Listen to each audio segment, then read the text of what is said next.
যাতে অৰেলৰ বাবে তেওঁলোক সাজু হ'ব পাৰে আৰু যিসকলে পাছ নকৰিব আমি পুনৰ এই বছৰৰ শেষৰ ফালে নতুন বিজ্ঞাপন দিয়াৰ বাবে চেষ্টা কৰিম আপোনালোকে আৰু এবাৰ পৰীক্ষাত অৱতীৰ্ণ হ'ব গ্ৰেড 3 আৰু গ্ৰেড 4ৰ যি আমাৰ ৰিক্ৰুটমেন্ট কমিশন আছে তেওঁলোকে ঘোষণা কৰিব যিমান কেইটা পদ আছে তাৰ বিপৰীতে দুজনকৈ ল'ৰা ছোৱালীক এই পৰীক্ষাত উত্তীৰ্ণ হ'ব আৰু তেওঁলোকৰ মাজত পৰৱৰ্তী সময়ত অৰেল অনুষ্ঠিত হ'ব অৰ্থাৎ লিখিত পৰীক্ষাৰ ৰিজাল্ট গ্ৰেড 3 আৰু গ্ৰেড 4 আমি 7 মাৰ্চ তাৰিখে ঘোষণা কৰিম এটা পোষ্টৰ বিপৰীতে দুজনকৈ ল'ৰা ছোৱালীয়ে এই লিখিত পৰীক্ষাত উত্তীৰ্ণ হ'ব শেষৰ নম্বৰটোত যদি বেছি ল'ৰা ছোৱালীয়ে একেটা নম্বৰে পায় তেতিয়ালে হয়তো 3000 পোষ্টৰ বিপৰীতে মই ধৰি ল'ব কৈছো 6000 ল'ৰা ছোৱালী পাছ কৰিব লাগে কিন্তু একেটা নম্বৰ যদি বহু পৰীক্ষাৰ্থীয়ে লাভ কৰে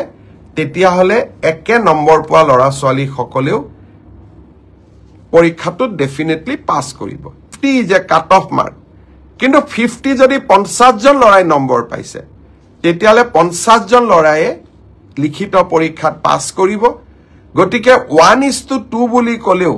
1:2 একেবাৰে গ্ৰামাটিক্যাল সেন্সত নহব আল কি হ'ব তাক আপোনালোকে জানেই সেইবাবে মই যিসকলে পাছ কৰিব তেওঁলোকক অভিনন্দন জনাইছো যাতে অৰেলৰ বাবে তেওঁলোক সাজু হ'ব পাৰে আৰু যিসকলে পাছ নকৰিব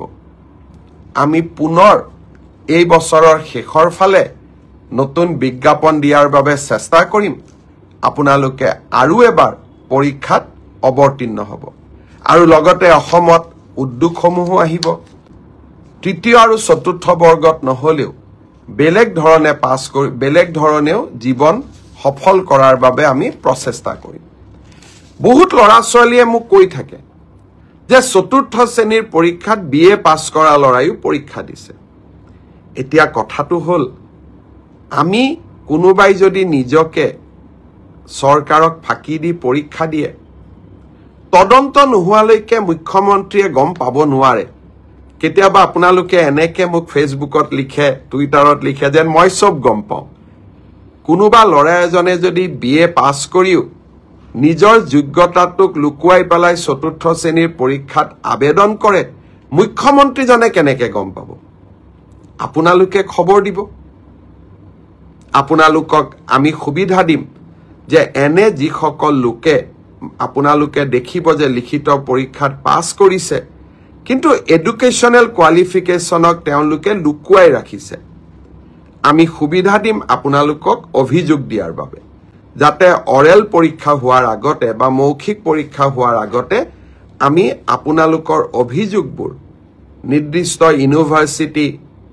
লগত কথা পাতি আপোনালোকৰ অভিযোগবোৰ